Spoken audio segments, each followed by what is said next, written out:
कोलकाता येथील आर्जेकर येथे महिला डॉक्टरवर अत्याचार झालाय आणि ही घटना ताजी असतानाच बदलापूर येथेही अत्याचाराची जी घटना घडली आहे त्या घटनेचा आज दिनांक 22 ऑगस्ट रोजी दयावान सरकारच्या वतीने निषेध करून शहरातील खानापूर फाटा ते जिल्हाधिकारी कार्यालयापर्यंत मोर्चा काढून पथनाट्याद्वारे जनजागृती करण्यात आली।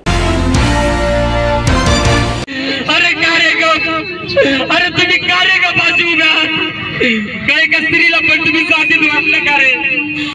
एका रात्रामध्ये तुम्ही शासन बदलू शकता। आज परभणी जिल्ह्यामध्ये दयावान सरकार मार्फत जो आज भारतामध्ये आपल्या धुमाकूळ चालू आहे, महिलांचा छेड काढण्यात येतात, त्यांचा रेप करण्यात येतात, महिला सोडा तर लहान मुलांना देखील सोडण्यात येत नाही।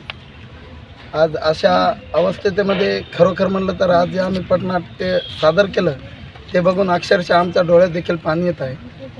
आज हे पथनाट्य असं होतं की जिथं घटना झाली ती घटना तर आम्ही बघू शकलो नाहीत।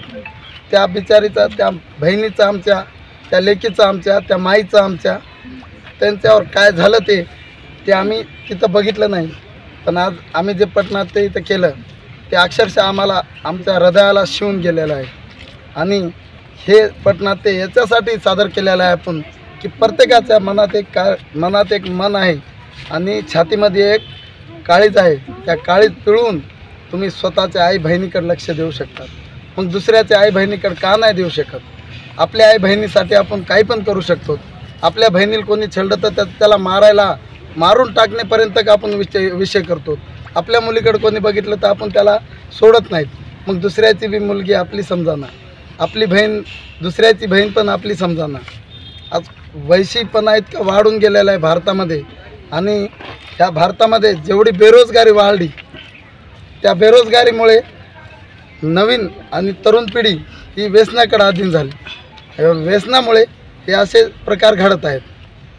तर माझी प्रशासनाला एवढी विनंती आहे की याच्यानंतर आता जे रेप झालेले आहेत त्या आरोपींना तात्काळ फास्ट कोर्टामध्ये जाऊन त्यांचे गुन्हे सिद्ध झाल्या त्यांना रोडवर फाशी देण्यात यावे, ही आमची दयावान सरकारची सर्व टीमकडून मागणी आहे। या महिलांवर अत्याचार झालेले आणि काही शाळेमध्ये लहान मुलांना फाशी देऊन मारलेले, अशा या दरिंद्रांना फाशी देण्यात यावं या निमित्ताने आज आपण परभणी जिल्ह्यातून दयावान सरकारची पूर्ण टीम तसेच सर्व पक्षीय या रॅलीमध्ये हजर होते आणि हा रॅलीचा कार्यक्रम सगळ्यांनी सक्सेस केलेला आहे। आमची एकच मागणी आहे की ज्या दिवशी सरकार एका रात्रीत बदलतो आणि ज्या दिवशी एका रात्रीत नोटा बदलतात तसंच जे व्यक्ती जो नराधम आहे, जो बलात्कार करतो, अशा बलात्कार करणाऱ्या जो कोण दरिंद्र असतो त्याला रोडवर फाशी देण्यात यावं अशी आमची दयावान सरकार महाराष्ट्र राज्यातर्फे ही मागणी आहे।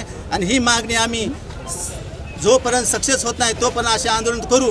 पण आता इथून पुढे ज्या बी कुठल्या लेडीजला कोणी युवक या कोणी माणूस कोणी जरी असन छेडछाड करत असन किंवा काही विपरीत परिणामानं बोलत असन तर अशा व्यक्तींनी दयावान सरकार महाराष्ट्र राज्य किंवा दयावान सरकारच्या महाराष्ट्रातल्या कुठल्याही मेंबरला फोन करो, ज्या प्रकारे तो छेडण्याचा प्रयत्न करीन दयावान सरकार त्याचा हात छाटून त्याच्या हातामध्ये दुसऱ्या देईन आणि परत असे कारनामे होऊ नये म्हणून सर्व भारतीयांनी सतर्क जागृत राहा एवढंच बोलतो। आणि माझे हेच म्हणणं आहे की अशा लहान मुलीवर आणि समजा महिला सुरक्षित नाही आहेत आजकाल, तर ते महिलांनी सुरक्षित व्हावं हे सरकारने त्यावर कडक कारवाई करायला पाहिजेत आणि महिला सुरक्षित करायला पाहिजेत। आणि त्या नराधमांनी जे केलेले कृत्य त्या कृत्याला अनुसरून त्यांना भरचौकामध्ये फाशी द्यायला पाहिजेत, नाही तर मग जनतेच्या हवाली करून टाका। आम्ही मग बघू त्यांचं काय करायचं नंतर। हे असं करून आम्ही एवढंच करू शकतो की समजा त्यांनी नंतर हे पुढे असं कृत्य करण्याची हिंमत करू नये।